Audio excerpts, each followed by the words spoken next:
Hi everyone. Good to see you on my channel today. Today I will tell you a wonderful story. It is full of love and kindness. I hope you enjoy it and I wish you an enjoyable viewing experience. Thank you. Irma squirmed in the leather chair. She had long been interested in the psychologist with his velvet voice and slight, unshaven features. He was not a cheap specialist. An hour of his work cost as much as a dinner for two in a decent restaurant. The girl was sure that for that money he should do more than just act as an appreciative listener. Maybe even a hugger or a kisser. "No, listen to me," Irma said in a worried voice. "He comes over. We're together for 2 or 3 days. Everything's fine. We make plans. We're inseparable. We spend time together. And then he's gone again. He doesn't care about me. He disappears. He doesn't answer his phone. He just writes briefly. In a meeting. I'll call you back. I'm tired. I'm tired. I can't go on like this." "How long has this been going on?" Sebastian asked. He kept a notebook in his hand and made notes. But Irma wouldn't have been surprised to find some of the pictures they usually drew out of boredom or a nude portrait of her. At least, she would have liked him to draw her naked and with big breasts. 2 years, the girl replied. "No. Well, let's reason. He probably doesn't like my shape." "Oh, really?" The girl stood up and slowly spun around her axis. Even a layman would have said the figure was stunning. Sebastian exhaled. Definitely low self-esteem, because her hips were adorable, as were her hair, face, and other body parts. But he couldn't give her a good old-fashioned self-esteem boost. The doctor's ethics didn't allow it. "Your thighs, Irma, are delightful," the psychologist replied with a casual smack. "But let's get back to—" "No, wait." The girl waved her finger and turned her back again, showing off her firm ass. "Delicious, and you haven't even touched them once. You haven't checked them out, so to speak. Come on, don't be shy." She was literally demanding the most drastic therapy from him. Sebastian decided to turn the whole thing into a joke. He was just over 40, and a relationship with a 25-year-old patient was not part of his plans. After all, he was charging her half the usual fee, and he did it not so much to make money, but purely for support. "Oh, Irma," said Sebastian, sit down, please. If it weren't for medical ethics, I'd—" "Come on, then," repeated the girl, without changing her posture. Come on, let's get started. You said we should have a relationship of trust. It's okay, touch it." She didn't get the jokes. The psychologist noticed this peculiarity of her psyche during the first session. At that time, Sebastian wrote it off as stress. The girl was really in a deep depression. But now that she was obviously better, her sense of humor had not returned. It means that she will have to be serious all the time, and this is not conducive to a speedy treatment. "Irma, you need to understand," said the psychologist. "This is my job. If I have sex with every patient, I don't have the physical or mental strength to do therapy. I have a wife. Turn your face to me. Stop tempting me." He showed her the ring on his ring finger. Irma had noticed it during the first session, but at the time she had thought it was just a tribute to the image of a flawless psychologist, a man who had solved all his personal problems and now sought to help others.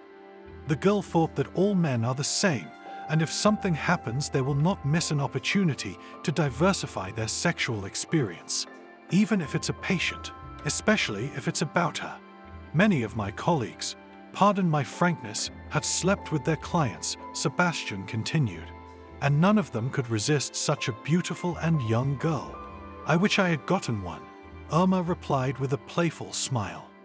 "With your permission, we'll wrap up this topic and won't return to it again," the psychologist asked, but he said it in a tone that doesn't tolerate objections. "So, let's go back to your situation. What do you expect from Paul?" "Oh, Paul Holmes, a successful, incredibly gifted lawyer." Irma met him on the legal battlefield and immediately surrendered. Paul was a good-looking man, tall, slender, with a beautiful body, which he trained tirelessly every day, just like Grey in 50 Shades of Grey. Paul is also the heir to a large fortune. The Holmes family has split into two branches. One, the dead end, is about to end with the old man's death. The other would continue to blossom, and she, Irma, could give Paul an heir, if not several. He struck her right away, the first time he met her. He was stingy with compliments, but expressed his sympathy otherwise by stroking and kissing her. He showed her his luxurious apartment with a swimming pool and an expensive car. Paul was perfect not only in material terms. As it seemed to her, he had a character that made him an ideal husband. He didn't like people, didn't socialize much. It was she herself who was drilling her way to his heart, though it didn't take much drilling, to be frank. What do I want? Irma repeated the question. I don't know. Marriage. A psychologist helped her. Children. Well, we're not in that kind of relationship to ask such questions. The girl pouted. You can be frank with me, Sebastian said. I'm your psychologist. Irma knew exactly what she wanted from Paul. First of all, she wanted him all to herself. Always on the radar, never hanging out with other girls. Secondly, to give her his proud name of Holmes, and with it the right to half of his property. Not to enrich himself, but to tie him down. And finally, what's a family without children?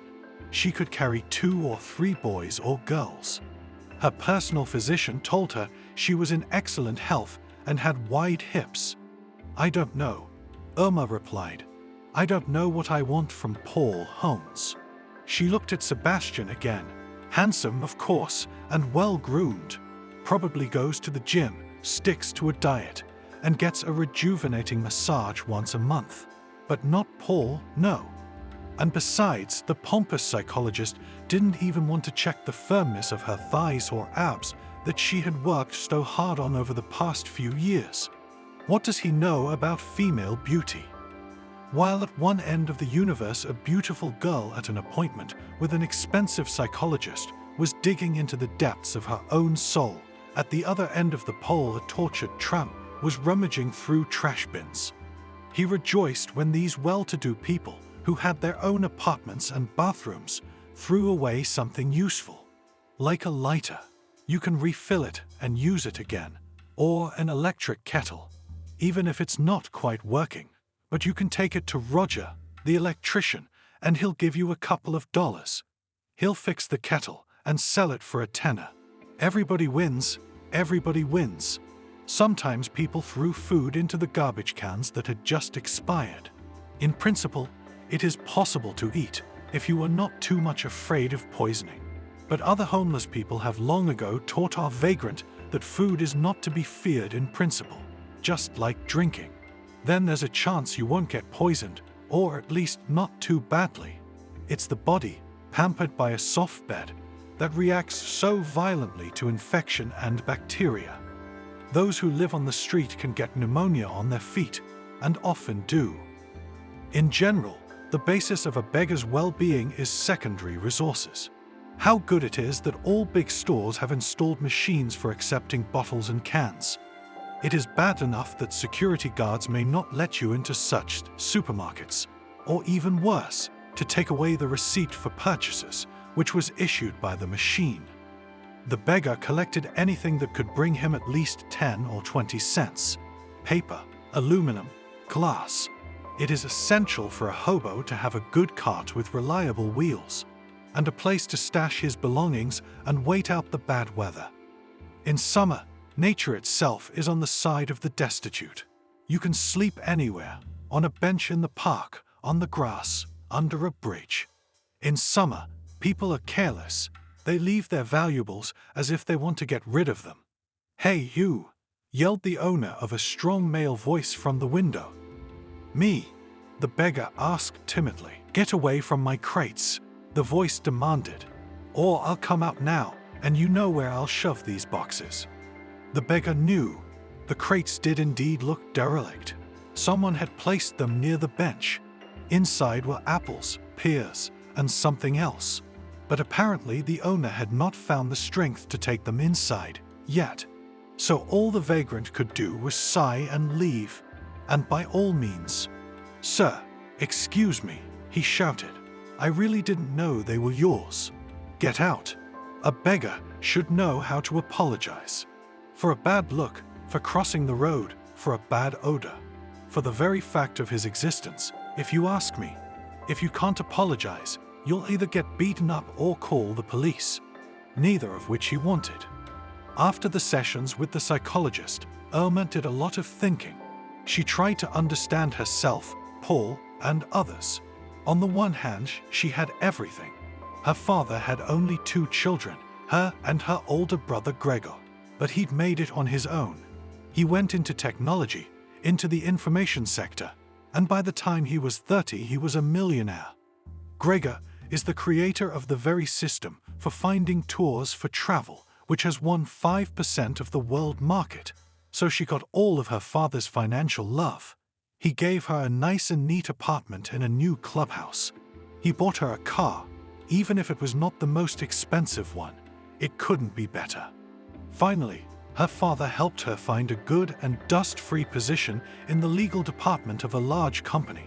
She coped well with the work, but to be fair, there were few tasks.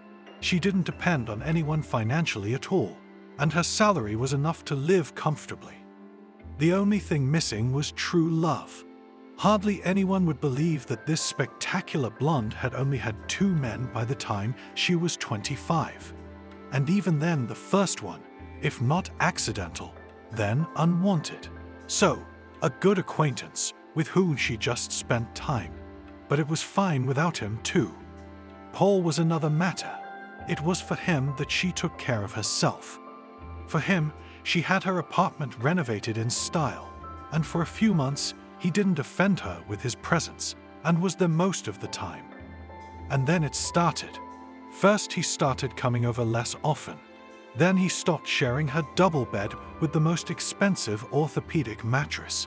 It was a pleasure to sleep on it, and even more so to love each other. "Paul, what's wrong?" she asked. "Are you sick?" "No," he answered, getting ready to leave. "I'm not in the mood. I'll call you." And maybe if he'd left her altogether, said some hurtful words, the wound would have healed over time. But no. The man she loved acted like a subtle tormentor. He could schedule a meeting at the hotel, come to it, get her drunk on champagne, give her maximum passion and pleasure, and then disappear. Literally the same night or morning. It didn't matter. "That's the thing," Paul said. "It's a very interesting process right now. Here, listen to this." And talked about the cases he had won or would win. Despite the impressive wealth of the Holmes family, the lawyer never sat idle, and the way he won was the most exciting part. Like a chess player, he calculated his opponent's moves many moves ahead. "Pa, you're so smart," she said, putting as much tenderness and love into her words as she could. "You're a genius." "Of course," replied Paul habitually. "Genius is the training of the mind." Alas, she could boast neither the same flight of thought nor spectacular moves. She was given more of a technical job, which she handled perfectly. Not a fly would fly, not a mouse would pass without her prompting. It was this ability to control, bordering on insanity, that her supervisor valued in her. "I hate fools," Paul said, "and fools, they're boring." "Am I clever?" Irma asked coquettishly, but her lover was silent. Gradually their meetings became shorter and shorter, and Paul's movements more and more tense. And now he was only enough for a cup of coffee, a short walk in the park, or a couple of minutes of conversation. And then he would disappear, leaving her in great pain. Once or twice a month, as if taking pity, a man could give her love, but not even a night, but at most an hour or 2. And half of that time he would talk on the phone, solving important issues. The trouble is that she has no one to share her worries with. The only things she could discuss with her girlfriends were making salads for New Year's Eve and traveling after the pandemic was over. With her mom, she was extremely cold, jealous of her dad. And with her father, she would never talk about such topics. She was just ashamed. That left the psychologist. He was old for her, of course, but she would not refuse close support and care. Invited him to a restaurant, offered to hold another session at a retreat at her home. But Sebastian, tactful and imposing, never said no. He just smiled and explained why a self-respecting doctor shouldn't get too close to his patients. But he didn't say no, just like Paul. She couldn't understand why she was attracted to men like that. During the next session, she looked at the psychologist again with interest. He was the kind of horse that wouldn't spoil the furrow. And she had no doubt that Sebastian knew how to plow. But once again the psychologist remained unapproachable, and all she could do was discuss her worries. "I don't think Paul is capable of cheating on me," she said during another session. "What makes you think that?" asked Sebastian. "You know, he's in the public eye all the time. I call him a lot. Would you answer a girl if you didn't want to be with her?" "I have already asked you many times to call me you," the psychologist replied. "There's a nuance here.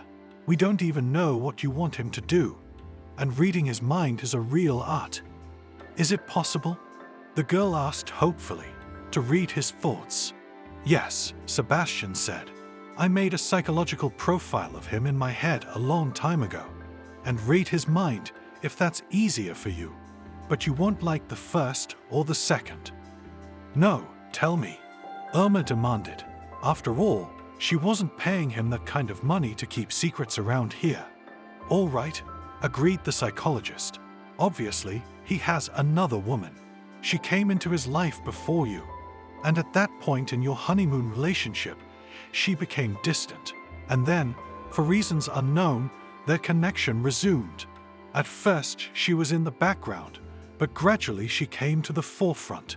And now this same Paul, indecisive and weak, can't tell you the truth. That's why he throws in the occasional handout in the form of sex. But all this, of course, cannot replace the emotional component of the relationship. He suffers as much as you do, but he hardly goes to a psychologist." "Oh, don't say that," shrieked Irma and sobbed. "He told me he was done with her, that they were no longer seeing each other." But how did you know?" Sebastian knew all his dark sides. After all, he was an honored specialist, one of the best in this city. There's a reason his fees are so high. He saw the dark side in his patients and in other people. That's because he was one himself. And now, watching Irma sobbing, unable to accept the bitter truth, he felt pleasure. Yes, he liked that she was suffering and the way she did it. But in the end, it is also a method of therapy. It will now reach the stage of acceptance. It's been a long process already. And then it would be possible to dismantle and relive the negative emotions. Sebastian preferred to do without the cocktail of antidepressants and tranquilizers. After all, he hardly ever took pills himself. Why were his patients any worse? "It's not enough to accept it," the psychologist said. "You have to accept it. There is, of course, a method of substitution. This is when the mental emptiness is filled by other relationships, usually carnal, but I don't recommend it." "Why?" Irma asked. "It can be compared to anesthesia. Sebastian explained. "The fundamental cause of psychological distress doesn't go away. It stays, and then the pain can reappear with renewed vigor." "Good," replied the girl. "Thank you. I really feel better today." As she walked down the street, she could not accept that the doctor was so shrewd. If he could so easily calculate Paul, whom he had never seen before in his life, what could be said of her? Irma had been deceiving Sebastian, and was always telling him things that were not true. And it was all the more unpleasant that he knew of these lies, but preferred not to notice them, or pretended to. But a psychologist can be patient. More important for her is what to do right now, how to get through this pain. Irma decided to use substitution. In principle, she'd been thinking about it for a long time. You don't need to be a psychologist to understand such things. It was just indecision, some faint hopes that stopped her. But apparently Paul was finished. She couldn't admit her defeat publicly. So she needs a one-night stand, 2 at the most. A man who would disgust Paul when he found out about the affair. None of her acquaintances were suitable for this purpose. First of all, she had a reputation as an inaccessible and extremely unattainable girl. In the second place, all her friends and co-workers are handsome, status-conscious, wealthy men. She needs someone else. She didn't have time to look for a student or a cab driver. Besides, they might not be decisive enough. No, she'd need someone who had no one to go to. Someone who would pounce on her like a dog on a bone. And there was such a man. Outside the fence of their clubhouse, there was a separate garbage collection area. People with high environmental responsibility live in such status places, at least in words. So everyone, from small to large, threw paper, plastic and glass into different bins. And every morning when she was going for a run, a nameless man of indeterminate age shoveled out some of the resources. You can tell by the way he looks that he's gone downhill. Maybe he'd always been like this. Maybe he'd lost his place and his job. He always looked away from Irma, as if apologizing for his own presence. But the couple times she'd seen his face once so scary, just unshaven. The thought of spending the night with him seemed disgusting, though. Giving myself to some bum. What could be more disgusting?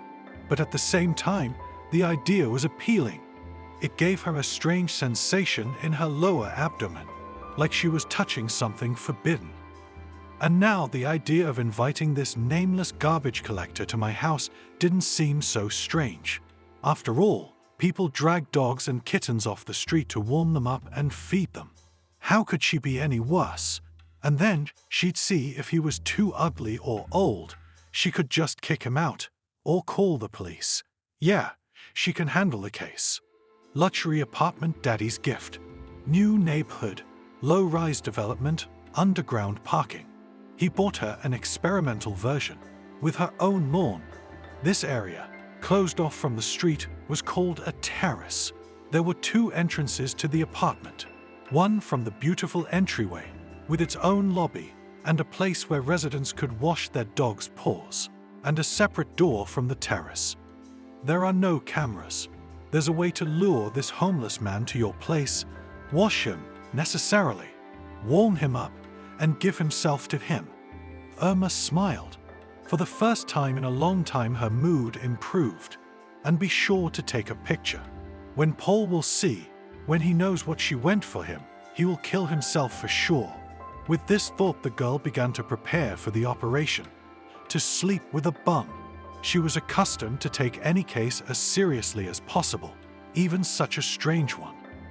It was not yet 7 o'clock in the morning when the beggar once again approached his permanent meeting point. At this time, a rare tenant would disturb his tranquility, and he could quietly collect waste paper, look for cans, and some other things that these rich people throw into containers. The cart quickly filled up with recyclables. He was so engrossed in the process that he didn't even notice the girl approaching him. "I have more at home," she said to the homeless man. He pretended not to hear. "Man, I have more waste paper at home. Would you like to take it?" The garbage collector gingerly turned his head in her direction. He seemed endlessly ashamed of his social status and appearance. Nearby, literally 2 meters away, stood the very fairy who took off for a run every morning. In tight pants and top, expensive sneakers.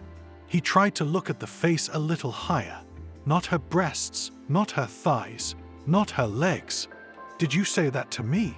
he asked, apologizing in a voice that only beggars with his seniority know how to do.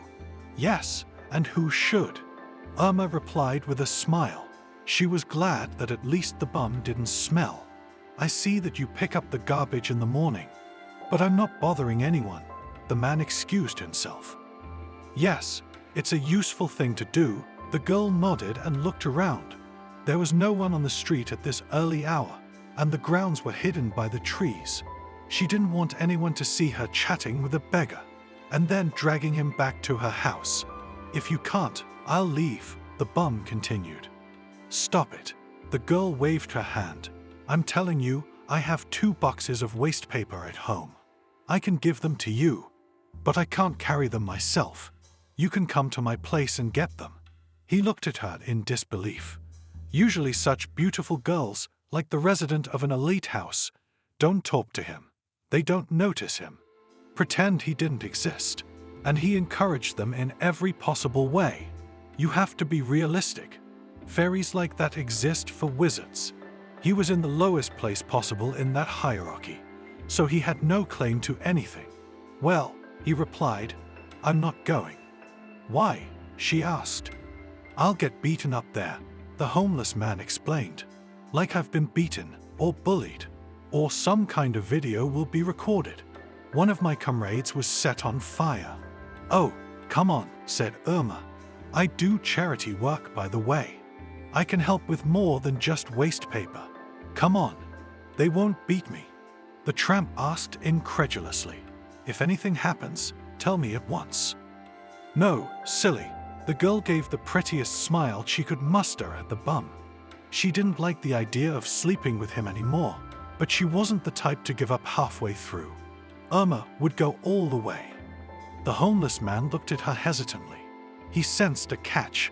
On the other hand, he hadn't talked to a girl like this in years, especially not one so beautiful. Today he wore relatively clean clothes and hardly stank at all.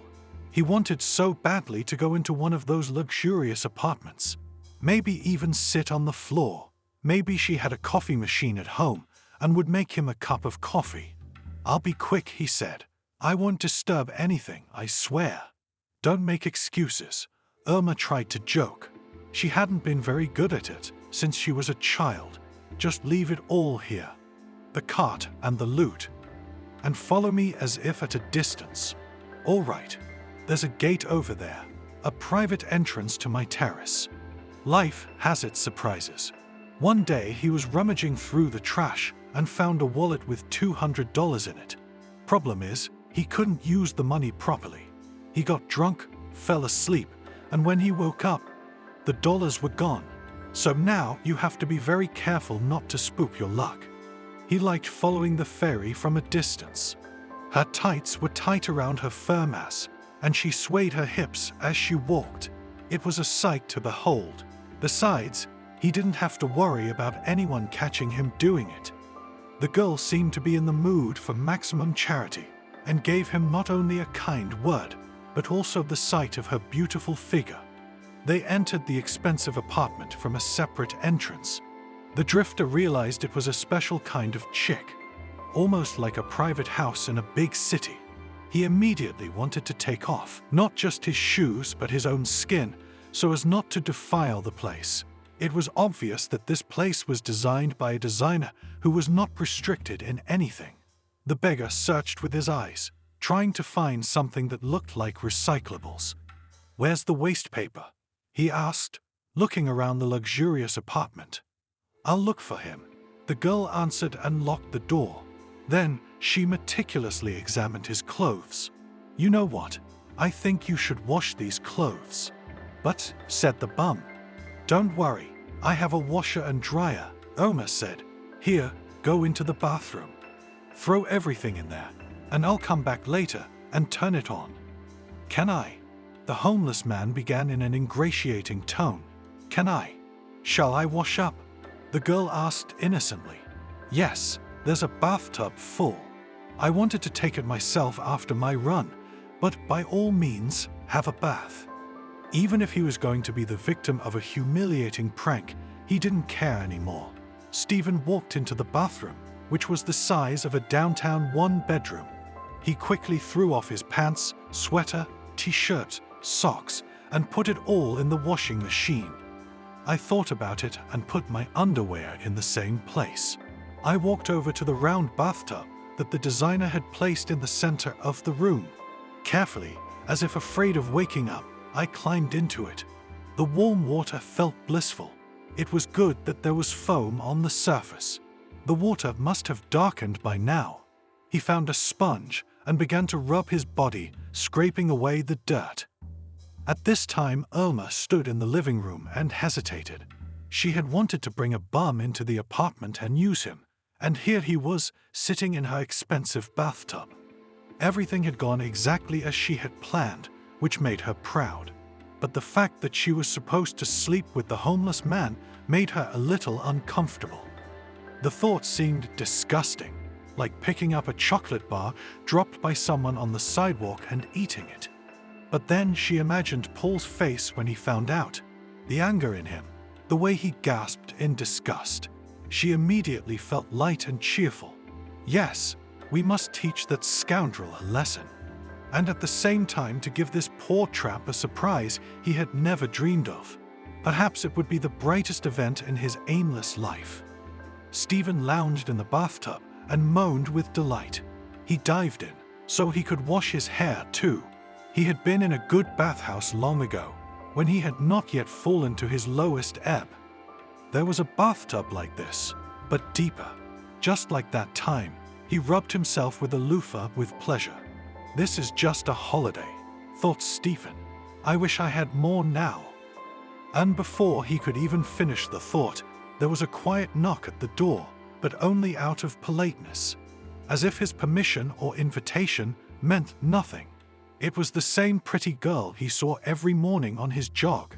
She wore only a silk robe, a semi-transparent robe that fit her hips nicely and did not hide her magnificent breasts at all. "Mind if I join you?" the girl asked. His throat was dry with excitement. The very part of his manhood that he had long ago used only for its intended purpose came alive. He didn't even have time to say anything before the girl threw off her robe and sat down in the bathroom, completely naked, and he didn't even know her name. With her right hand, she started stroking his leg, and more. Stephen started moaning harder. Kicking a homeless man out turned out to be more difficult than bringing him into the house. After sex in the bathtub, she carelessly bent over to turn on the machine, and so the sex continued. Then she thought 3 times was better than 2, and gave herself to him on the leather couch. There she took a picture on her phone, but a glimpse, furtively, so he wouldn't notice anything. Then, when they were dressed, the vagrant lover asked for coffee. "Isn't that enough for you?" she asked. "I don't want any more." "No, regular coffee," he pleaded, and Irma relented, especially since the living room had the most modern coffee machine you could buy. It made several kinds of drinks, including lattes and cappuccinos. Tramp asked for a large mug of regular coffee, no sugar. At first, she wanted to pour the drink into a plastic cup, but then she thought, since she was letting him use her own body, why not provide the utensils as well? "I understand there will be no waste paper," he said. Then an interesting truth was revealed to her. As long as the bum was silent or coy, she liked him. It's like bringing home a kitten, warming it, giving it milk. But as soon as the animal lets out its claws, tears up the furniture or pees in her slippers, she immediately begins to regret her own kindness. "I can give you a couple of dollars," Irma replied. "Not even. Let's put it this way. I give you 100, and you forget me and this spontaneous morning." "I don't need dollars," the homeless man replied proudly. "I won't be able to forget such a thing anyway." He made an attempt to come closer and kiss her, but the girl had already sobered up from the intoxicating potion of jealousy and revenge. She slapped the homeless man on the cheek, but not hard, so that he realized the show was over. It was time to lower the curtain and start cleaning the hall, especially since it was really necessary. "I'm sorry," he said. "Thank you very much for everything." "What for?" Irma asked. She was beginning to enjoy bullying this tramp. "Well, I am. For giving herself to you, such a dirty tramp." The girl continued with a sneer. "For washing me." "Ah, no," Stephen replied. "No, not for that." "Then why?" Irma persisted. The man was beginning to annoy her. "For kindness," he said. The girl was somehow disarmed by such words, and she felt a kind of sympathy for the beggar again. Maybe if they had met in a different environment, and he wasn't such a degraded man. No, such thoughts should be banished from her mind. She used it to relieve stress, and that was it. "You should go now," the girl said. "Can I have more coffee?" The homeless man begged again. "And spend the night? I don't want to leave so badly." "No," Irma cut him off. "Go away and forget the path to this house." "Please, I'll call the police," the girl replied. She was suddenly a little scared. This man has nothing to lose, and she let him right into her house. What if he wants to steal something and kill her? Rape is unlikely, but it's rare for a man to do it more than 3 times. Her legs were shaking from the exertion of a long jog. "No cops," he said suddenly, looking around. "I'm out of here. I'm leaving." The door slammed. She really felt better, and the plan to sleep with a homeless man went off like clockwork. Irma was convinced that a homeless vagrant who collected waste paper in the mornings could be a good lover. The way he pounced on her, all she had to do was close her eyes to avoid seeing his haggard face. Everything else was fine. There was only one thing the girl thought of at the last moment: contraception. She had only had 2 partners in her sex life, and she had not used condoms with them. From Paul, she wanted to get pregnant, but this lawyer could control himself 100%. She reassured herself that the risk of contracting anything in the water was minimal. And then she took an antibiotic. But just in case, she decided to check in with the doctor in another month. It was Saturday, for which she had lots of plans. But Irma decided not to go out. She would write to her friend Betty about this little adventure. Irma knew that she corresponded with Paul, which meant that he would get it too. The thought made her feel so blissful that she was ready to open a bottle of champagne. "Betty, you'll never guess what happened. Remember that time at your bachelorette party we talked about sleeping with a trap?" Sebastian realized that the therapy had been a success. He ran some quick tests and was amazed at the results. Her anxiety level had decreased and her self-esteem had risen to adequate levels. There's a reason he's called one of the best psychologists in the country. And not only in the materials he ordered from journalists himself. "I see you're feeling better," Sebastian asked. "Oh yes," replied Irma. "Doctor, it's like a liberation. It's like I've been in prison and now I'm out." "Good for you," smiled the psychologist. "This stage is called euphoria. You know, like wearing tight shoes for a long time and then taking them off. You have to be careful with this stage, too." "What do you mean?" the girl asked. "Don't be alarmed, my dear," the doctor hastened to reassure her. "I am not saying that the ailment will return. No, it's just that in a state of euphoria, one is prone to rash actions. During this period, please avoid important decisions." "Like what?" "One of my patients got married in a state of euphoria," the psychologist explained, "to a man she had known for 1 month. So what?" "And the fact that their union had broken up very quickly," Sebastian explained, "and she was left alone with a child. But it was a very desirable child on her part. He's in therapy with me now. We are trying to correct his narcissism and behavioral disorders." Irma wondered, was she really euphoric? No, she'd just gotten her revenge on Paul, so hard that when he found out— Wait, had he already found out? Would he write to her, call her, beg her to see a doctor and sell the apartment? Paul's so squeamish. It's a good thing Betty told him the story. That she slept with a bum, and it was good for her. "Doctor, I think we should take a break from our sessions," the girl said. "I hope this doesn't offend you." "Don't be," smiled Sebastian. "I have a lot of work to do. It was a pleasure to study with you." The psychologist knew how to speak sincerely. In fact, he took the news that their sessions would be interrupted for a while with ill-concealed delight. Irma had become annoying, and that was the worst part of his job.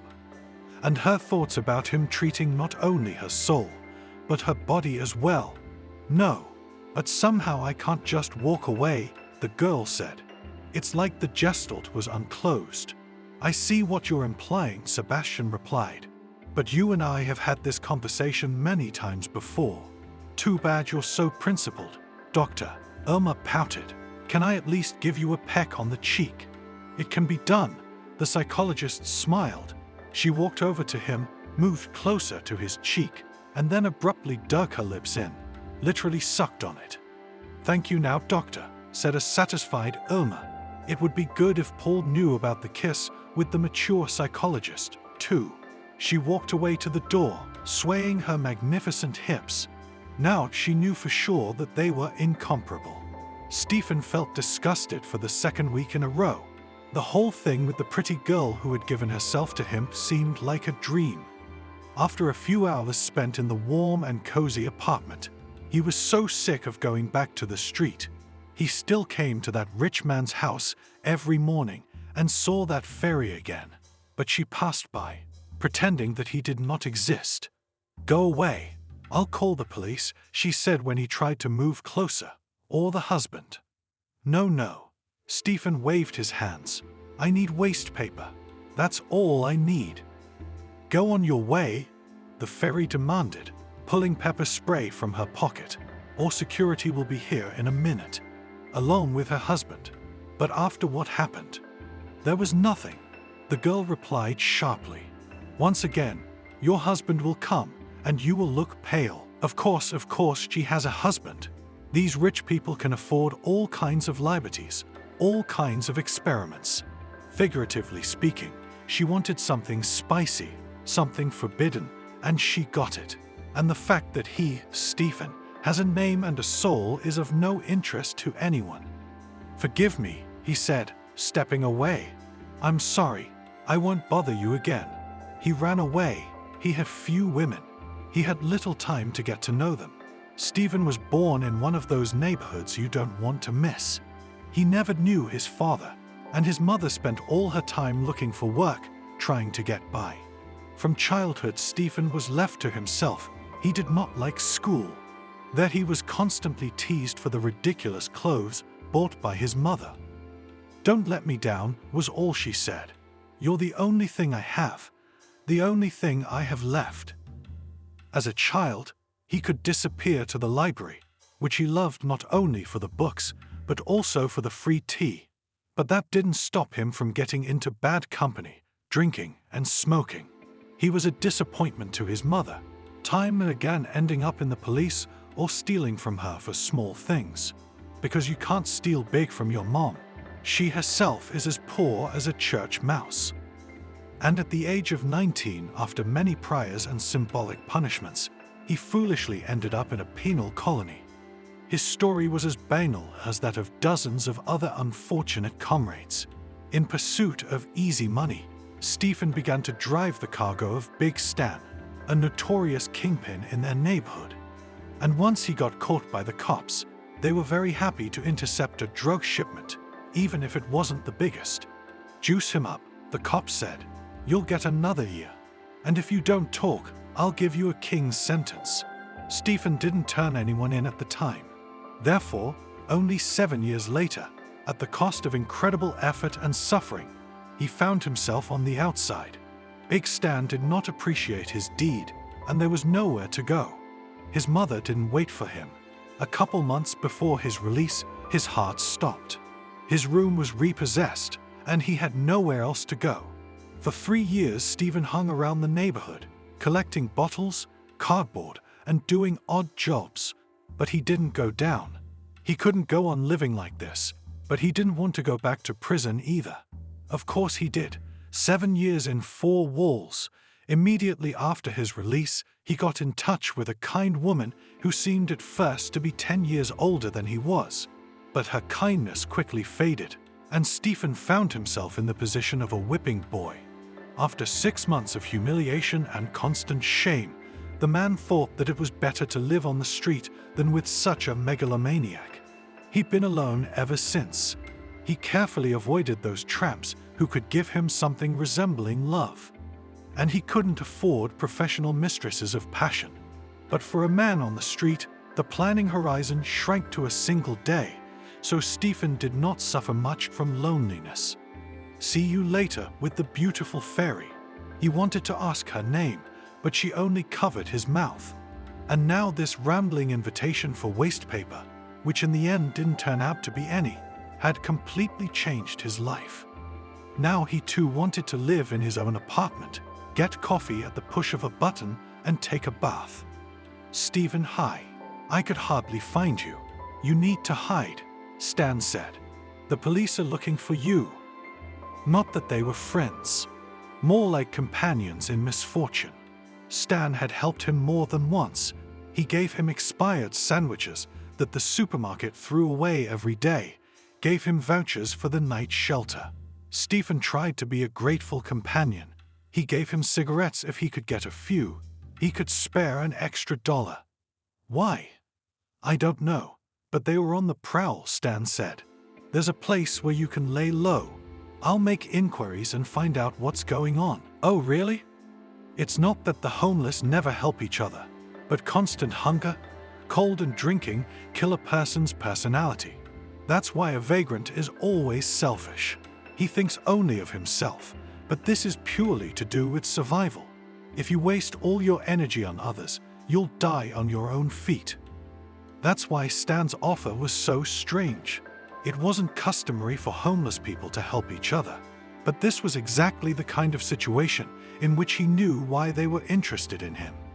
The fairy's husband must have started asking questions, and she told him she'd brought him to her place, and that they slept together.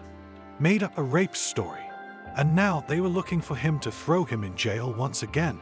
Maybe not 7 years, maybe 10.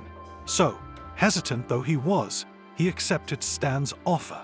Together, they walked to the abandoned building. It did look like a good place to hide. "Come on in," Stan offered and smiled. "Come on in, get settled in." Stephen opened the door, stepped inside, and stunned. 2 weeks after the spontaneous sex with the homeless man, Irma began to notice changes in herself. She had a beastly appetite. Her usual portion had almost tripled. Her breasts were constantly aching, and once her stomach was aching. It ached like it had never ached before, and it was still a woman's day. Paul had really written to her. Her delicate calculation that the story would reach him through Betty had paid off. "Is it true?" he asked. "What, really?" Irma was surprised and added surprised emoticons to the message. "That you slept with some lowlife." "No," Irma replied. "Thank God," Paul wrote. "I knew you weren't like that." Irma said nothing. She just threw him a picture of a homeless man standing over her blooming body. Paul would have no problem recognizing her, because her navel was in the picture. And there's a piercing, the same earring he gave her. Then she'd blocked the contact, blocked it for good. She had to move on. Like dealing with her body. It's possible that she's not feeling well. Some hormones or something. She just got an invitation yesterday for a full medical exam at the clinic her father's insurance bought her. It was worth taking advantage of. Irma wasn't afraid of doctors, and if she felt sick, she'd choose a specialist. Everything in the private medical center was beautiful. Everything was smart. The girl felt like a welcome guest here, not a patient. She took tests, went through 7 doctors, and even had a nice conversation with the local psychologist. He, like Sebastian, turned out to be an aging man with a velvet voice. "No abnormalities," he said, smiling, and looked at the monitor. "But I would recommend a little workup before such an important event." "What event?" The girl was surprised. The doctor only smiled. Then she sat in the lobby and drank coffee. It wasn't some machine that poured a drink for a couple of coins, but a real waiter. He came up to her with a menu and asked her what she wanted to drink and eat. She didn't feel like eating, but she didn't refuse the coffee. After 10 minutes of waiting, the receptionist sat down on her couch and unfolded a bulky folder with printouts of her tests and examinations. "Early pregnancies go without abnormalities," she said. "Of course, you can't detect the fetal egg at this stage, but you will have your first ultrasound at 6 to 8 weeks. I beg your pardon." Irma said and immediately choked on her coffee. Pregnancy. The receptionist covered her mouth with her hand. She must have thought that the client had chosen this particular course of examination for a reason. I'm sorry for my tactlessness, the girl smiled. I assumed that since you had chosen the Early Head Start program. Yes, that's the program, said the girl. I thought it was about taking care of your body and health at an early age. I thought it was about keeping your body and health young. No, said the receptionist. This course is usually chosen by expectant mothers who want to make sure that their baby is well from the first day. Silence. Irma was digesting the information she had received and still couldn't believe it. When was the last time she was with Paul? 2 months ago. So the supposed child could have only one father. She didn't even know his name. I have a question, Irma said. At what term is it acceptable to terminate a pregnancy without harming your health? There was a fat policeman sitting in an abandoned building, and next to him must have been an investigator, a tall man in a long coat. Their bench was to the side. You wouldn't see it until you walked in. While the cop was smiling, the other was looking at Stephen intently, literally drilling him with his gaze. When the beggar wanted to rush back, the traitor grabbed him by the shoulders. Stan laughed too, turning to his patrons. You see how I am, he used to say. Like prey, you might say. All right, here's the fee. Would you like a kick in the ass? The cop was indignant and raised his hand as if to strike. Get out of here while I'm being nice. But the man in the long coat raised his hand imperiously, and the policeman seemed to deflate. The mysterious stranger opened his wallet, counted out a few bills, and beckoned to Stan, shoved the money in his hand. And when he began to bow in gratitude, he pointed to the door with a gesture that was imperious and unobjectionable. Thank you. Stephen grumbled goodbye. You've been so helpful. He could not forgive the betrayal of a comrade. Not even a friend, no. What had he given him up for? $20? Or a case of cheap whiskey? It would seem that after so many years of living on the streets, he should have gotten used to social Darwinism by now. But encountering it every time became so agonizing. Do you know who we are? The man in the long coat asked. His voice was calm and his gaze studied. Guessing, Stephen replied. You don't know a damn thing. Suddenly the policeman yelled. Why don't you check in at the station? Why don't you work anywhere? That's it. You're in custody. You're coming with us. I'm not going, the homeless guy stubbornly refused. I've been in prison for 7 years. You should have a warrant for my arrest. And I'm supposed to have a lawyer. I wish you'd shut up, the cop said, but in a more peaceful manner. If you knew what kind of people you've crossed. Move, I'm asking you nicely. Good for now. Otherwise, I might do something else, you understand. Stephen had already guessed everything. The tall man must be the husband of the fairy he had slept with the night before, and his calm exterior is just a mask. He just wants to make sure Stephen's the one he wants, and then he's gonna go for it. If he's got a cop that's so soft on him, who is it? He looks like a big shot, a shark. I'll go, Stephen said, but on one condition. You book me in right now, in the proper manner. You notify the DA, or I won't be able to vouch for myself. The cop and the man in the long coat looked at each other, but if the cop was nervous, his partner seemed satisfied. It was as if his look said, this tramp is probably just the man we need. He looked at Stephen again, hard, and smiled. It made the tramp uncomfortable. We'll do the paperwork, the cop promised. I don't know for sure what you've done, but I have to detain you. Besides, you're on probation, remember? Your card says your last checkup was a year ago. If you get any more squeamish, I'll lock you up. They walked out of the building, and then the Mercedes caught Stephen's eye. The black car was really too good for this place. Already approaching the abandoned building, he could guess that it was a trap. It was all due to his faith in humans. Should he have trusted Stan? How long had they known each other, to be honest?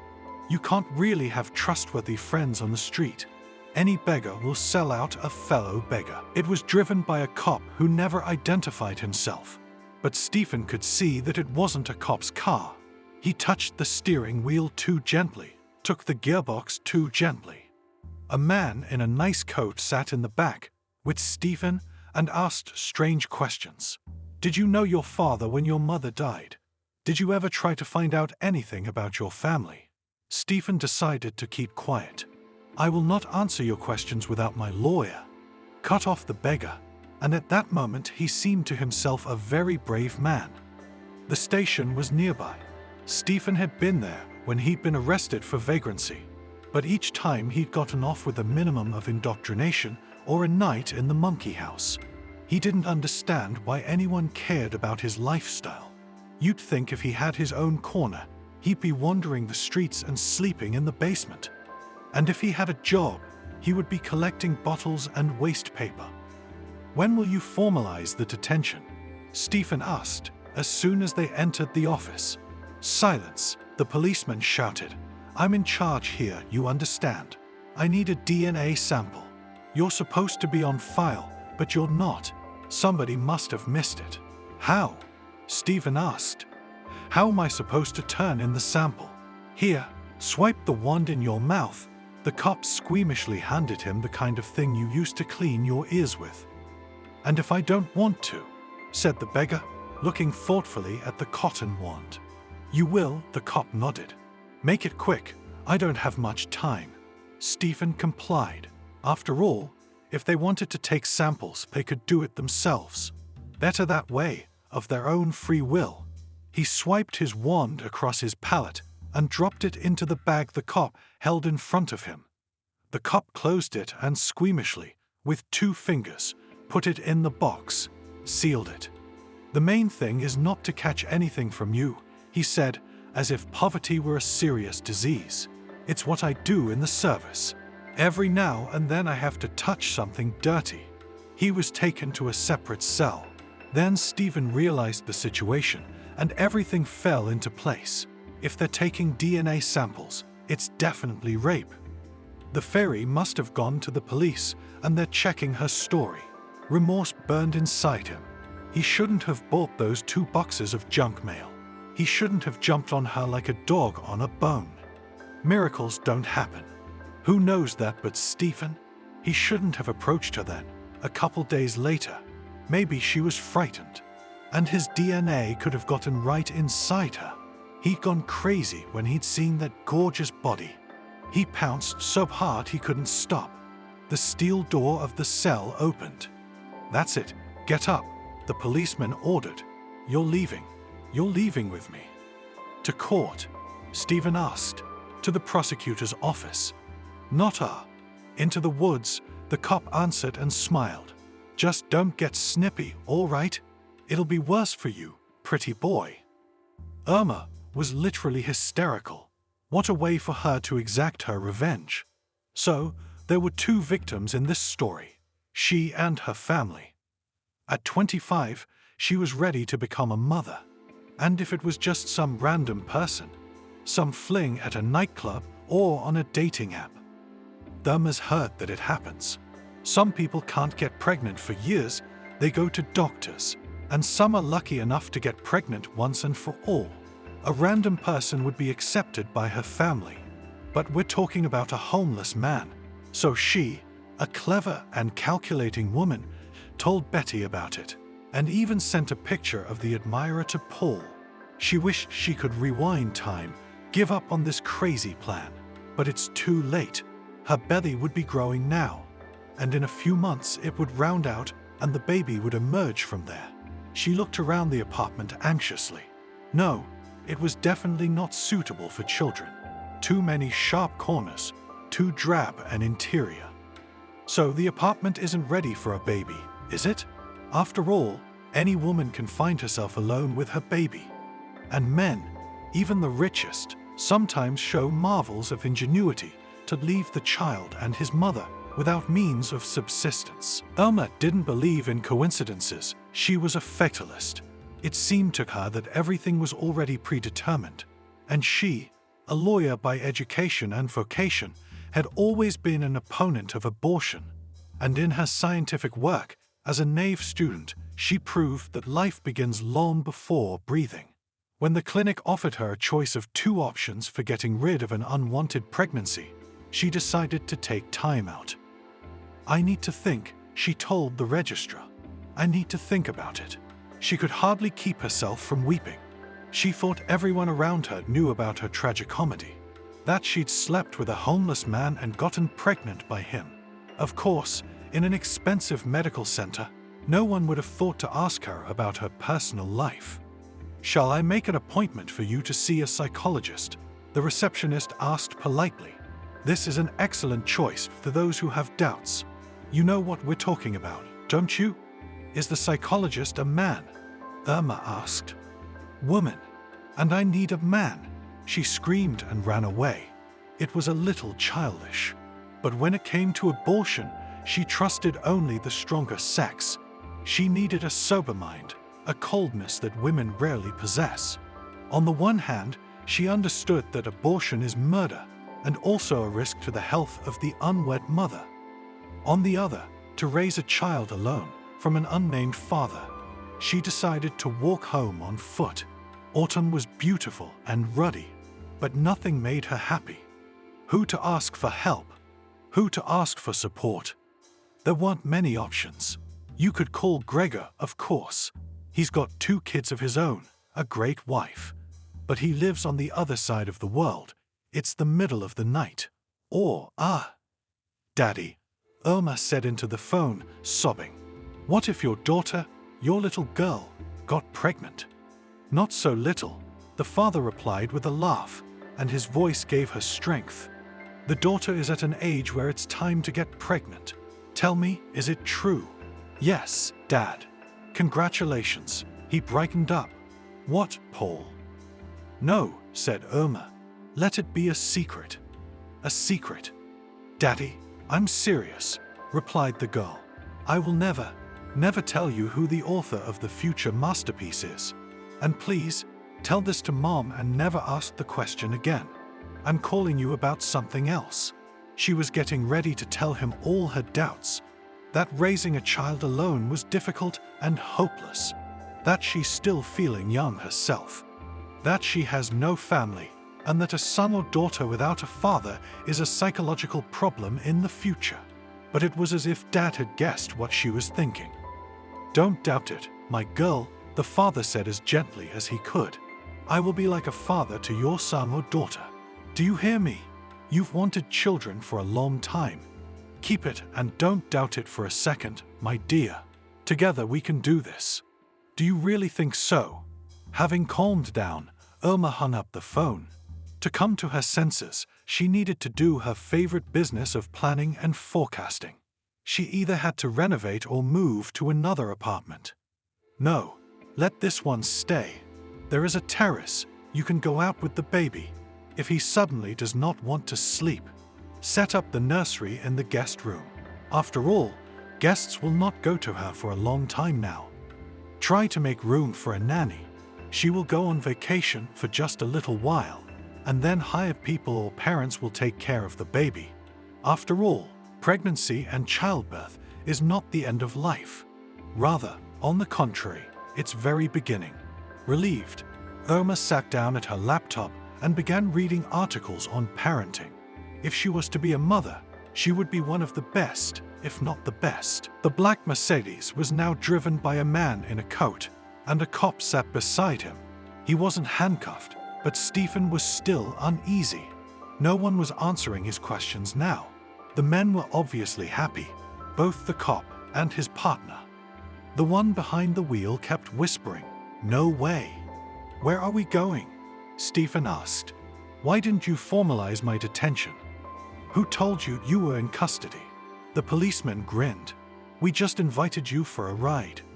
Think of it as a friendly chat, a courtesy visit." "But I don't want to." The homeless man was indignant, but the men only laughed.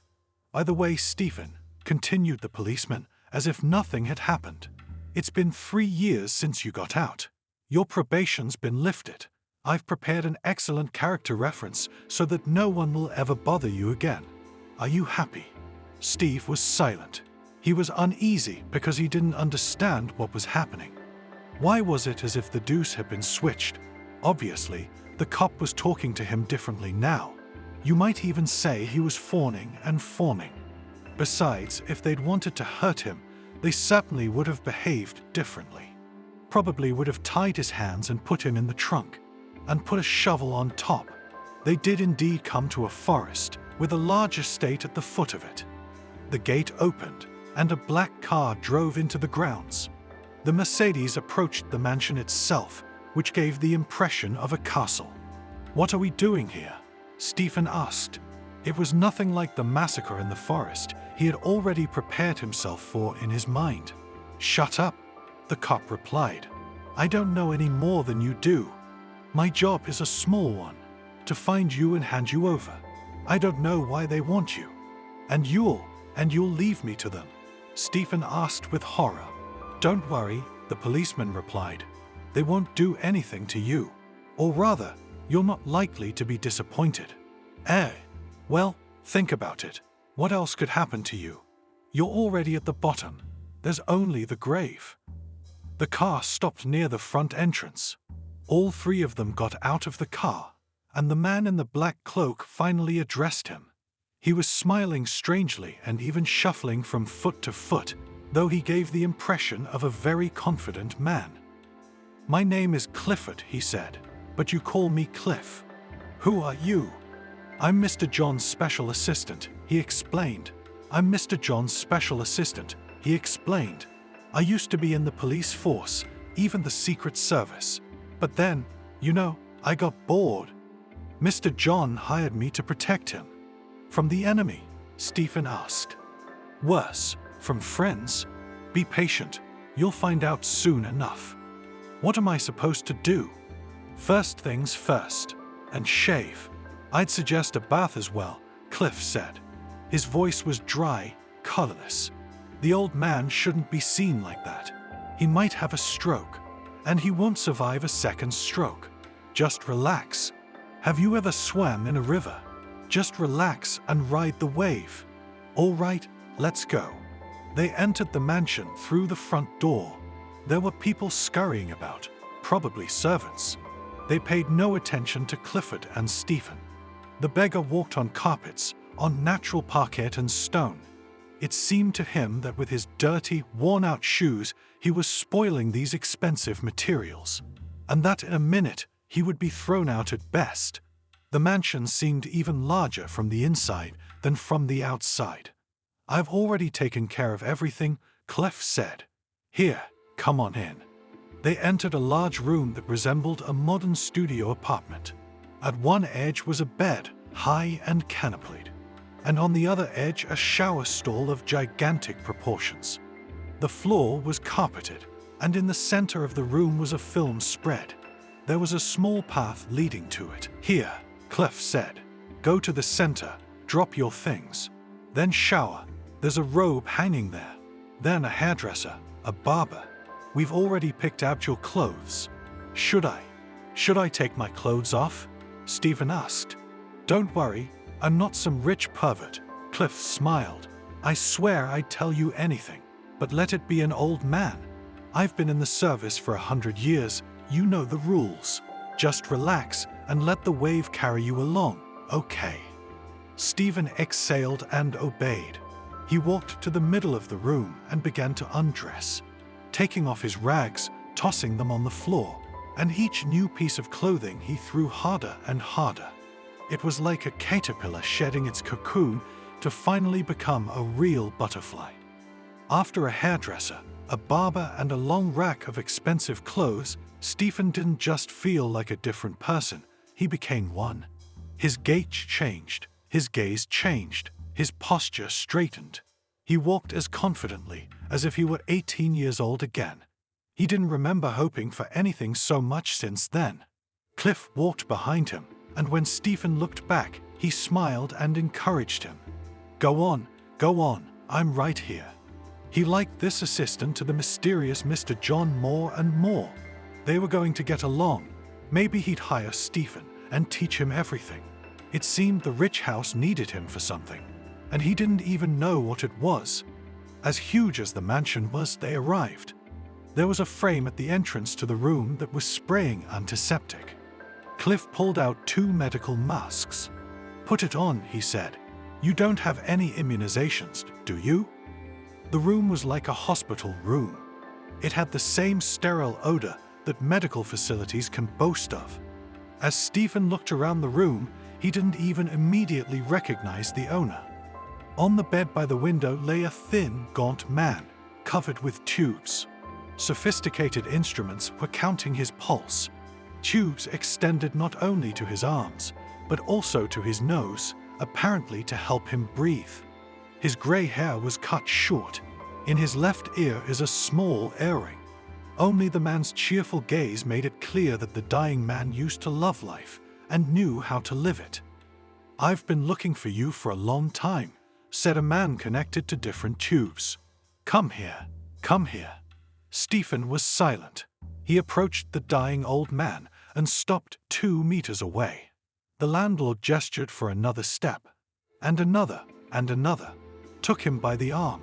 Stephen felt the dry skin, as if someone had put a piece of sandpaper on his hand.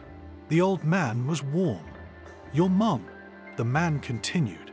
"Your mom gave me so much love and so much pain." "What's that got to do with me?"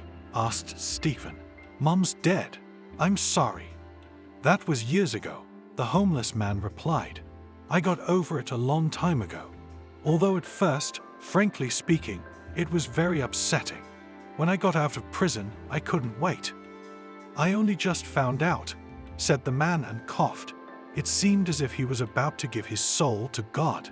He reached for the inhaler with his right hand and pressed the button. "I just found out she was dead. And about the prison. I haven't heard about the prison, no. But good for you for not giving up. It's not that I'm in a hurry. Don't get me wrong, I really like it here with you guys. I just want to know, to what do I owe the honor, Pop?" Stephen asked. "Nothing," the man replied and wiped away a tear.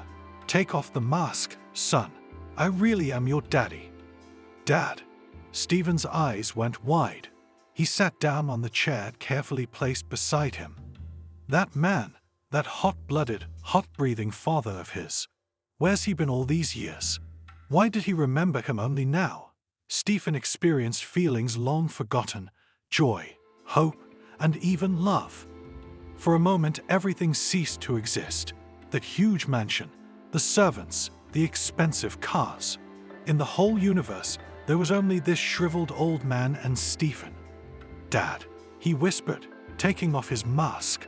"Where have you been?" "Oh, my boy, I'm sorry," said the dying man sentimentally. "Would it be an excuse to say that they didn't tell me anything about you? Oh, your mother, God rest her soul, was too proud. Too proud. I should have been there for you. I should have saved you from jail, from the street. I'm so ashamed," Stephen whispered. "I really am. We've only known each other 5 minutes, and I already feel like a jerk." He thought that if he had been in the shoes of that dying bigwig, he would have been upset to see such a son. Stephen had become a nobody, a dark shadow, an inhabitant of the bottom of life, where he had found himself of his own free will, even after he had been washed, cut, and dressed. But the old man, surprisingly, smiled. He who was nothing will become everything. "Did you hear the socialists say that? I'm a wealthy man," he said. "I'll give you everything. Education, housing. I swear I'll be with you." The man coughed again, until his last breath. "What's your name, Dad?" Stephen asked, stroking his beard. Barber had turned his unshaven beard into a small work of art. The former bum had gotten over his emotions and was now imagining how great it would be to spend time with his father, with his own father. "John Holmes," he answered, "but you call me Daddy, you understand? And don't listen to nobody. If anybody messes with you, my boy, Clifford will blow his head off. Cliff knows how to do that, but no one has to know. It'll be our secret, won't it?" Clifford was laughing at the other end of the room, and Stephen was puzzled for some reason. There were too many secrets in this luxurious mansion. Irma continued to go to work and met the surprised looks of her colleagues with a smile, although it was not easy for her. Pregnancy gave her new sensations, and not only painful ones. Her hips widened, her breasts grew, her voice changed. After 4 months, she began to feel the baby, a girl. She was quite calm. She slept with her and rarely reminded her of herself at night. But during the day, she could kick for many minutes at a time, but gently and not at all painfully. Irma found it funny, and she laughed every now and then. Her parents came into her life again. Both Mom and Dad were delighted that she wanted to keep the baby. "We'll replace his father," Mom said. "But a gorgeous girl like you is bound to have a husband." The surprising thing was that she was no longer interested in the stronger sex at all because of her pregnancy. At times she watched Paul. He would just happen to be in the neighborhood. He looked at her belly, his gaze hardening. Irma noticed how ungainly he was. His awkward gait, his tense gestures, his tortured facial expressions. She couldn't believe she'd loved him before. When she saw him, she changed direction. She always walked away. "Talk to him," Betty wrote to her. "Tell him you were joking about the bum." "What's that?" Irma asked. "When did you become that Ashol's lawyer? Children should grow up with a father," Betty went on. "He says he'll take you in with someone else's child. Tell him I don't need any more handouts, and don't write to me again." Irma knew everything about Betty. She remembered laughing at her friend. She'd married early, and by the time she was 25, she'd raised 2 one-year-old children. Everyone knew how her husband abused her. No, not beating her or keeping her in a black body, but just humiliating her. She told her about it all the time. And that attitude drove Betty to look for love elsewhere. Wait, when did she and Paul meet? "I'll be on maternity leave for only 6 months, Irma said, sitting in her boss's office. "I give you my word that I won't let the company down." "Oh, Irma," he replied.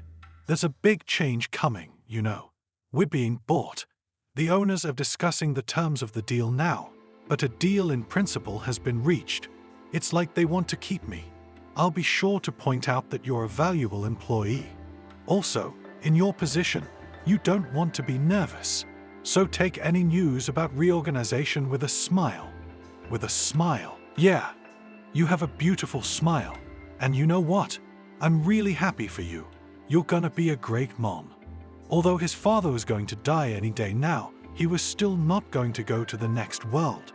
And Stephen found himself wishing he hadn't. John hardly ever got out of bed. He could only take a few steps to the window or the bathroom. He had business matters to attend to, so he couldn't spend too much time with his prodigal son. Cliff was another matter. He'd spent days with him. He helped the yesterday's vagrant not only to realize the new reality, but also to integrate into it. Stephen didn't even have to go anywhere. A dentist, a general practitioner, a nurse came to see him one by one. They took tests to make a conclusion. He was healthy, but vitamins were recommended.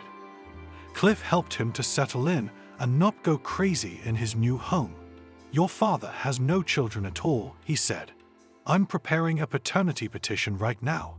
You know what that means?" "No," Stephen answered honestly.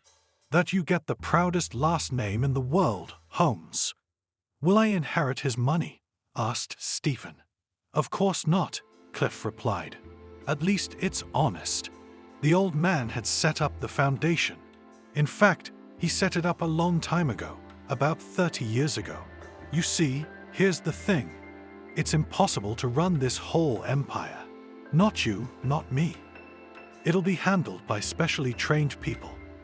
And I'll be in charge. Missing again, Cliff smiled. "There's a board of directors. You'll just be a beneficiary. No management rights. But that's for now."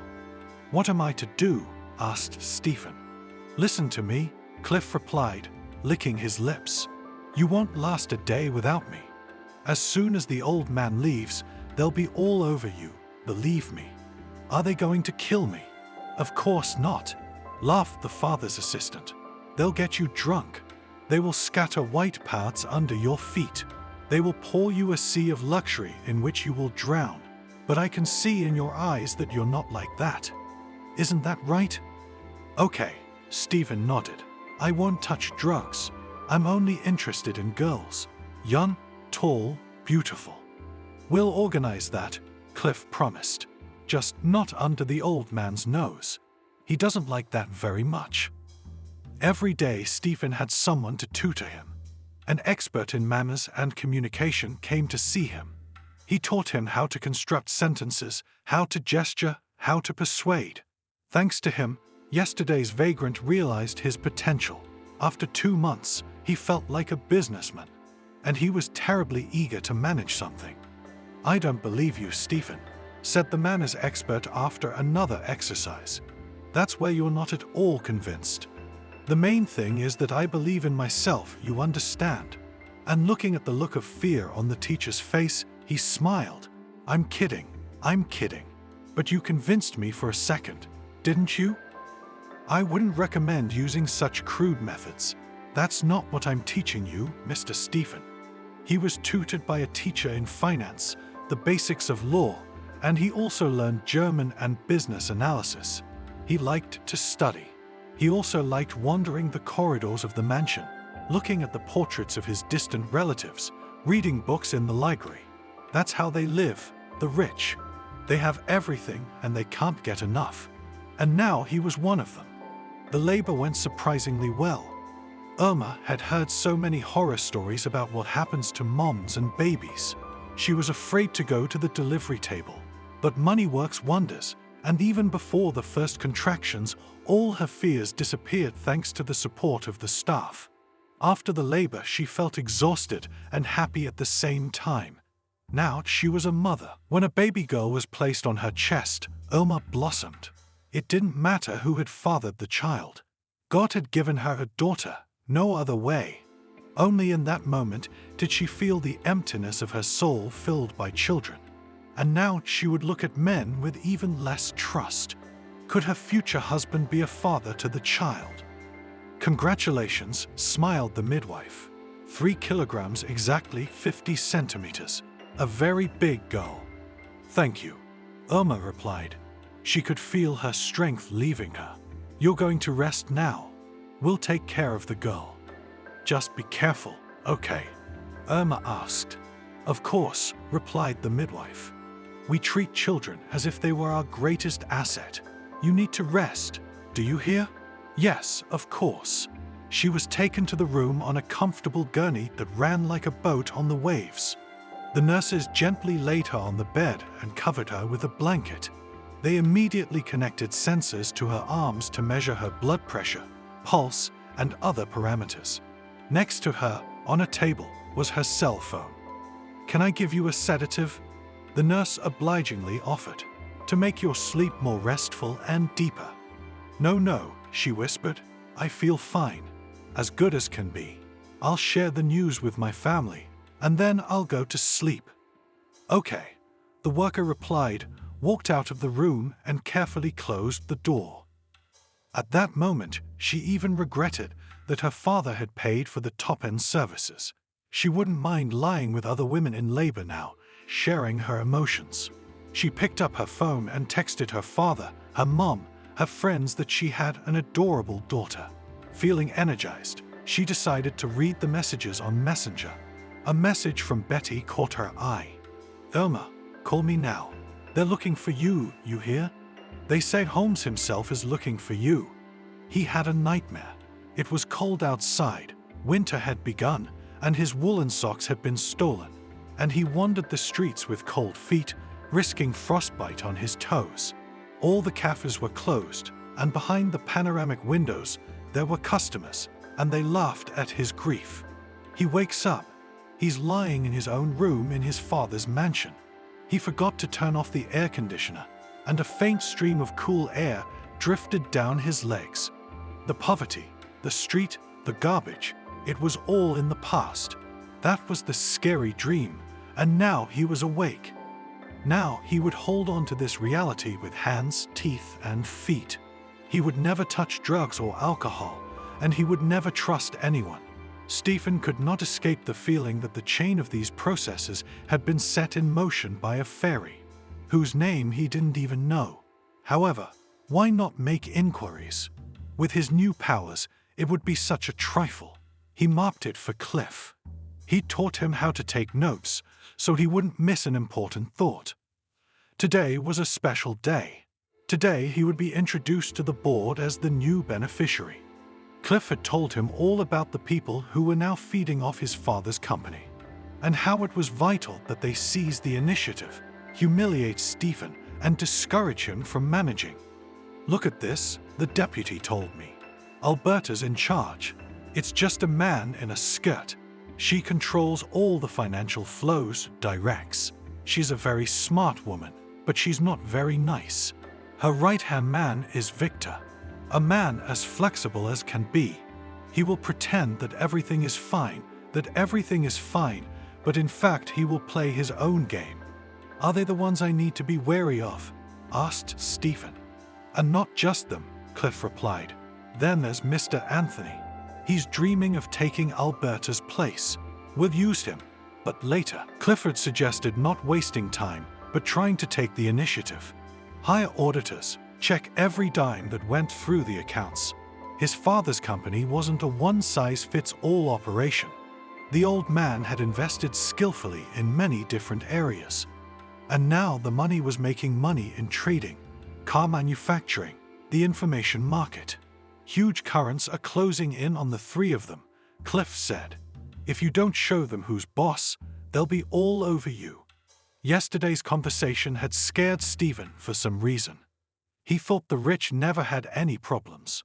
They didn't have to drag themselves through the streets, collecting bottles and paper to make ends meet. Turns out the rich have their own pains and fears, the main one being losing everything. The horror that he might be back on the street again made him breathless. Stephen caught himself thinking that he wanted to discuss the matter with Sebastian's personal psychologist, and then he was afraid that Alberta had hired him, and he would be sharing information about his mental state with her. You can't trust anyone, not even Cliff, though he'd almost convinced Stephen of his loyalty. With his father gone, yesterday's drifter would be all alone again. He dialed the nurse's internal number. It was 6:30 on the clock, the time Dad usually woke up. Maybe he could find a few minutes for him. "Cindy, honey," Stephen said. "I've longed so much for my father's company." "Good morning," answered the nurse. "Stay on the line, I'll be right there to ask." Of course. Yesterday's homeless man, and now the heir to a sonorous surname, did not recognize himself. It seemed to him that someone else had taken over his body. A rich and successful young man who had a great sense of people, and even 7 years in prison now seemed like a bad joke. No, this wasn't about him. He had spent his whole life here, in this luxurious mansion, radiating success. "Mr. John is waiting," the nurse replied. Stephen immediately pulled disposable gloves and a mask from his desk drawer. He rushed out into the hallway because his father's room was a good distance away. He stopped in front of it, applied antiseptic to his hands, stood under the atomizer. If he wanted his father to live a little longer, he had to keep him healthy. "Good morning, Dad," he said. "Stevie, come in," smiled his father. "Come here, I have something important to tell you. I've decided to make a change in the management structure of the foundation." Irma wasn't going to answer Paul's calls and texts, and he seemed to be taking drastic measures. His boss called, and while congratulating him, he mentioned in passing that their company had been bought. He was being fired, but Irma was being kept. "Now you are part of the RS3 holding company," he said bitterly. "It's been a pleasure working with you, Irma.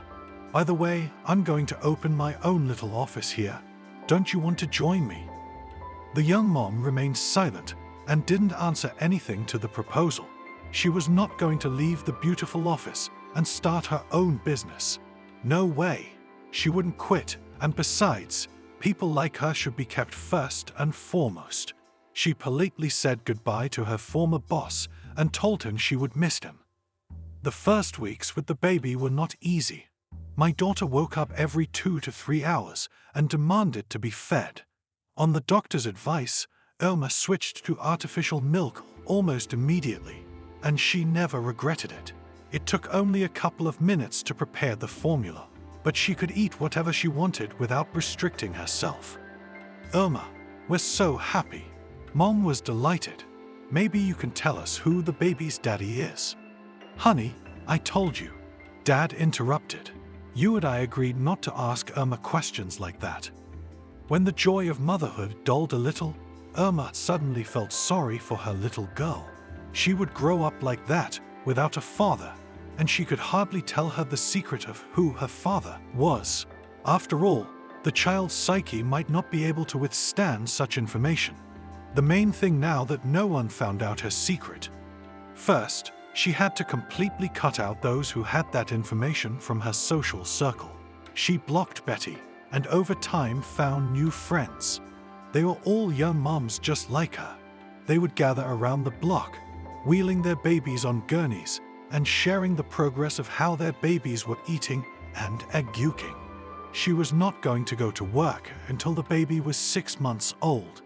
Irma could do some things from home. She monitored corporate email and kept track of the company's affairs. Work went on as usual. There were no fewer clients after the reorganization. When she returned to the office, she would easily fit into all the processes. The only thing that was confusing was the new boss. She hadn't even met the boss who would be in charge of her. What if he was young and handsome? What if he wanted more than just an executive? At some point, she decided to find out what this RS3 holding company was all about. The company turned out to have deep roots. Founded as a family business, it quickly grew. More and more new areas were taken over by the business. The founder had a commercial flair and immediately understood where money should be invested. After only 15 years, everyone had to reckon with this capital. No wonder they wanted to buy the law firm where she worked. But then the last name caught Irma's eye, and a longing settled in her soul. Not even her daughter's smile could dispel it. Would she be able to find herself in a team headed by a man with the surname Holmes? Clifford exulted. He had succeeded perfectly in presenting Stephen as Mr. John's heir. With a new surname, it would not be easy to dig into the depths of the former beggar's biography. And the heir himself easily got rid of street manners, and more gave the impression of the heir of a wealthy family. Although Clifford helped prepare the speech, Steve spoke impromptu. "If anything is going to change with me, it will be for the better," the young man said. His voice was firm, though his hands were restless with worry. "We will keep our father's business and try to increase all that he has worked so hard to create." "Mr. Stephen," came Alberta's voice. She was pulling her vowels in a very nasty way. "Do you know that he who does not grow dies? He who does not move freezes?" "Known," Holmes Jr. replied. "Known as much as anyone, but we will move very carefully and grow slowly. And if anyone disagrees with my vision of the future, let them speak now or shut up forever." There was no one willing to argue. All the top managers had their own sources of knowledge. They all knew very well where Stephen had spent the last 10 years of his life. So they were ready to see a fallen man. Holmes's hair gave the opposite impression. Looking at him, prison time and wandering the streets could well be mistaken for PR if he was going into politics. At the banquet on the occasion of Stephen's introduction, there was a sumptuous table with treats. The new beneficiary of the foundation, however, did not sit at the most beautiful chair, but preferred to communicate with the new team on his feet. He ate little and drank only pure water. He seemed to be interested in everything. "Do you really think this direction is promising?" he asked the head of the strategic planning department. "Oh yes," he replied, and immediately adjusted to the new boss. "But we're not taking any chances. We'll go gradually, as they say, at low speed. It's the right thing to do." Like a shadow, Stephen was followed by Clifford. He smiled as he looked at Mr. John's successor. This one wouldn't let him down, that's for sure. Of course, there was still much to teach him. and the most important thing was that he should retain that grain of distrust and apprehension. Without it, the boy won't last long in this business. "Let's drink." Alberta approached Stephen with a huge bottle of champagne in her hand. "To the success of the firm. Bottoms up. Shall we drink?" Mr. Holmes asked the new Mr. Holmes. "Gentlemen, I have a toast," he shouted and raised the bottle above his head. When a ship was launched in Britain, a bottle of expensive champagne was smashed against the stern. I believe this custom is obsolete. Therefore, this luxurious drink that Mrs. Alberta offered me, will auction it off. A charity auction. And whatever the auction house raises, I'll multiply it by 2. I think my father will support me. Standing over the solid wood coffin, Stephen had conflicting feelings. On the one hand, his father was finally done for. Every day of his life had been difficult for him lately. It was obvious how his father was suffering and suffocating. On the other hand, they had spent so little time together. All he could do now was to keep his memory alive.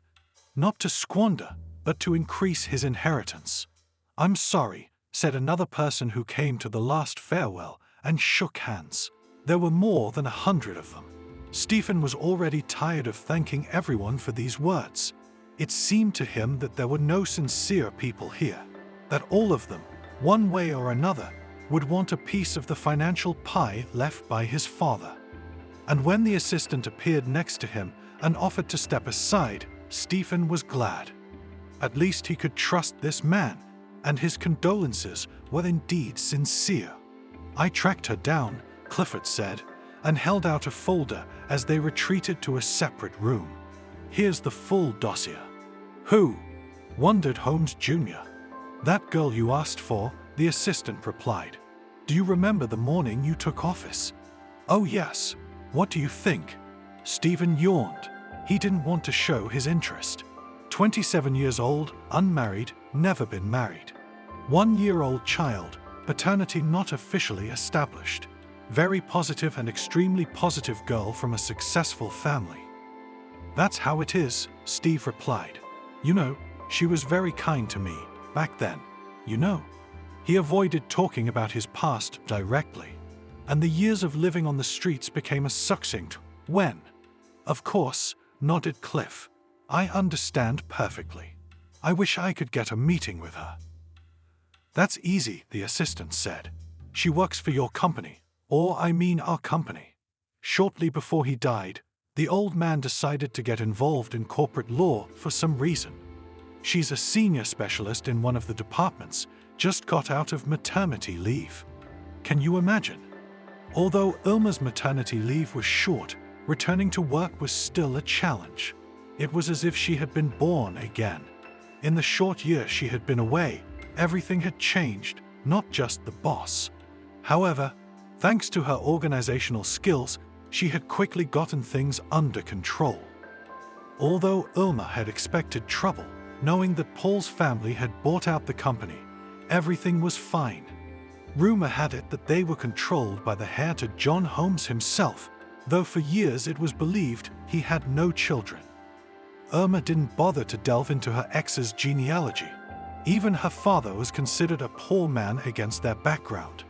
However, she was less interested in money now. After all, she now had her daughter as her main treasure. She named her Sophia, and she was very fond of her. The baby pleased her. She ate well, slept, held her head, and tried to stand on her feet. From the first days of life at night, almost did not bother her. During the day, she stayed with the nanny or her parents without any problems. "Irma, dear," said Chris, her senior colleague. "Here's the thing." "Go ahead," she replied. He must want to ask her out for a cup of coffee or a movie. She'd noticed his interest in her for a long time. "Anyway, he's calling you, himself." "Who? Yourself?" The girl wondered. "Holmes himself. I don't know why he's interested in you." Paul, thought Irma. What a proud man. He could have forgotten about her long ago and gone on with his life.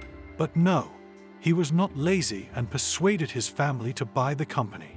And now here he is, showing up. All right, Irma replied. When is he expecting me? Right now, Chris shrugged.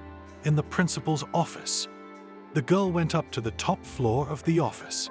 From there, she had a pretty good view of the neighborhood. But all in all, it was nothing special. Paul had certainly surprised and disappointed her. He could have just said whatever he wanted to say, but he doesn't know how to do that. Never mind, let him be hysterical. She'd love to see it.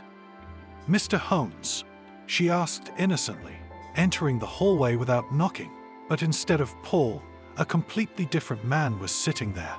He nodded and smiled and pointed to the chair opposite. Have a seat, the big boss suggested. He was young and handsome though, and also subtly reminded me of her Paul. The director has kindly given me his office for 10 minutes, so let's not waste time. You've been recommended to me as an experienced and efficient worker. It is, she said. If you ask me what I see myself as in 5 years. I'm sorry, I don't have much time to talk, he cut her off. I just wanted you to submit your resume for the office manager position. What? Irma choked with embarrassment. But you see, I have a small child. I'm aware of that, replied Holmes. By the way, where did the name Irma come from? I like it a lot. Oh, it's father, the girl began, but the chief immediately interrupted her. I'm sorry, I already know the answer to that question, he said. We met with your father last week. His architectural firm will be designing a shopping center for us. I've decided to go in that direction too. Oh, my father, she started, but she had to stop talking again. The phone rang. I'm sorry, Holmes apologized and started typing some kind of message. Urgent business, but you know what? I'm free after 9 o'clock. I could have coffee with you and... Always interrupting. Irma asked resentfully. In fact, she didn't have time to be really offended. I swear I'll keep quiet, he smiled. It's just that all the deadlines are burning up during the day. And with them, good manners. I'm having trouble finding a resource as it is. I babysit in the evenings, Irma replied. But I could leave my daughter with a babysitter. Or, you know what? Yes? Stephen asked. Maybe you want to come to my place. The girl suddenly blushed at her insolence and naivety. I understand that you are a busy man, but why not have coffee at my place? Good idea, the big boss suddenly agreed. Just write me the address and time. My driver will bring me back minute by minute. By the way, have we met? Have we met anywhere? Irma asked, writing down the address on a piece of paper. She had heard the man's voice for the first time, but some of his features seemed familiar. I have no idea, Stephen replied, accepting the leaflet. Aha, so 8 o'clock at night. That's a great time. I look forward to our meeting. Me too. Irma shone. Okay, I'm going to write my resume. See you soon, boss. Thank you for watching this video to the end. Subscribe to the channel. Like it, write comments if you like the story, and see you on the channel.